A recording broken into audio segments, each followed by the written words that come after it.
I got a phone call from Toti Villalon. I don't remember the year. And he told me that they were forming the Heritage Conservation Society with the purpose of making people aware of Philippine heritage.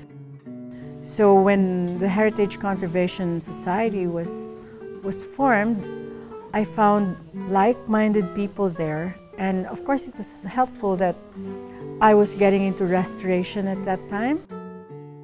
One thing that we realized in the Heritage Conservation Society is that if the advocacy is not community-based, it's very, very difficult to preserve old structures. So we always invite people from the community to monitor, to be vigilant, to make sure that all these important heritage buildings, these houses, no, are preserved, no, for the next generation of Filipinos. You know, it's really a task of all Filipinos to make sure that our culture, our heritage, our history is protected and preserved so that we have something to pass on to the next generation of Filipinos. Well, right now I'm very happy that the HCS youth is a very active force in the Heritage Conservation Society because it is very, I would say, inspiring. Ang ginagawa ng HCSY, we hold events kasi kare-revive lang ng HCSY last October 2012. What we do is we organize talks and tours, initiatives that campaign for cultural heritage preservation and conservation. Meron lang shout out on Facebook na there's gonna be a meeting, no, calling out on youth, yung people who wants to be part of the advocacy. Tapos doon siya nabuo. And hindi lahat nung nagpunta ng meeting na yun tumagal. Of course, they have their own lives. But then, masaya kasi there are people who added to the group along the way. Ang advice ko sa youth is maging appreciative sa heritage natin. Maging appreciative sa past natin. Kasi tayo rin naman yung mga tao na maki-share nito sa susunod pang generation.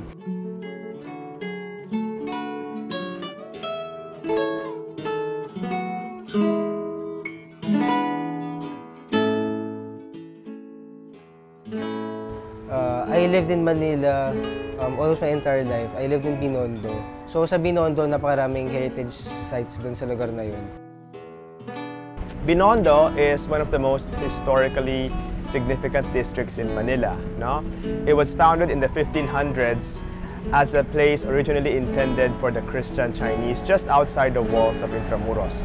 And for the next 4 centuries, Binondo functioned as the main commercial hub of Manila throughout the Spanish colonial, the American colonial, the Japanese, up until the post-war period.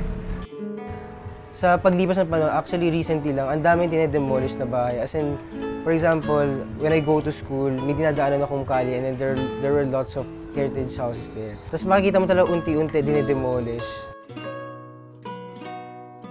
The heritage of Binondo, Chinatown is all about trade and commerce.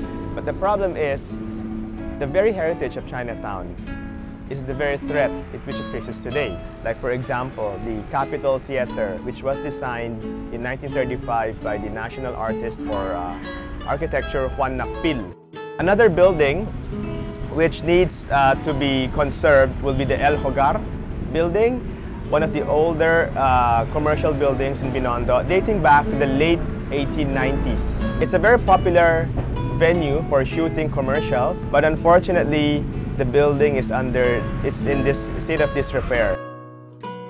In the San Nicolas district of Chinatown, we still see a lot of old bahay na batos, most of which are turned into warehouses.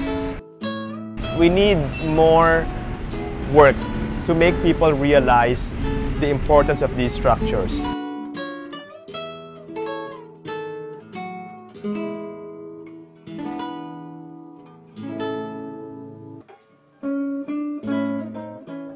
I see no reason why we have to destroy old places, like old houses that have a value, giving way to malls. I mean, how many malls do we really need? I don't think one has to be destroyed in order to build the other. I'm not against condominiums themselves. I'm not against high rises. I'm just against bad zoning. I mean, if it's a heritage area, I mean, you should treat it as such. Especially in the city of Manila, where the heritage areas are built for the capacity of much lower density.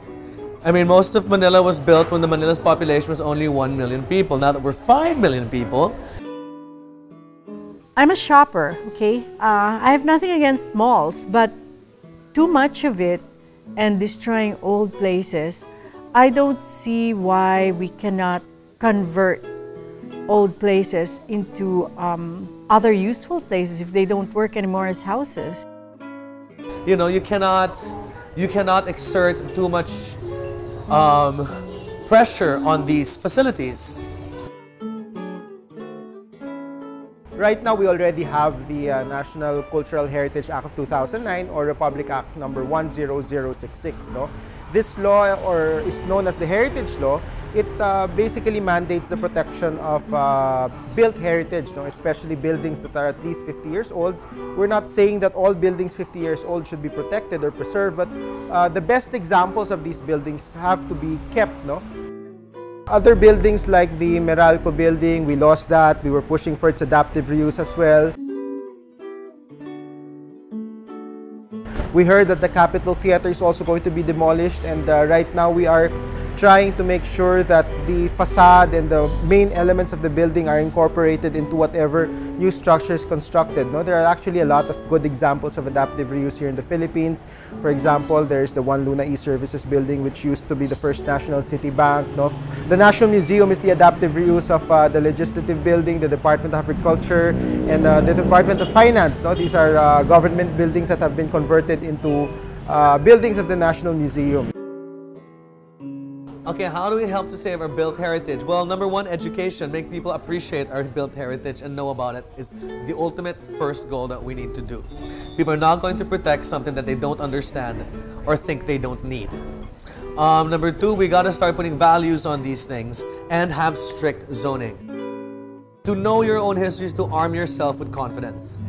You know, a city that does not know its own history is an insecure city. It's a city that does not know what to be proud of. And the second that you know what to be proud of, it'll give you, obviously, pride. And it's the first step to protecting it.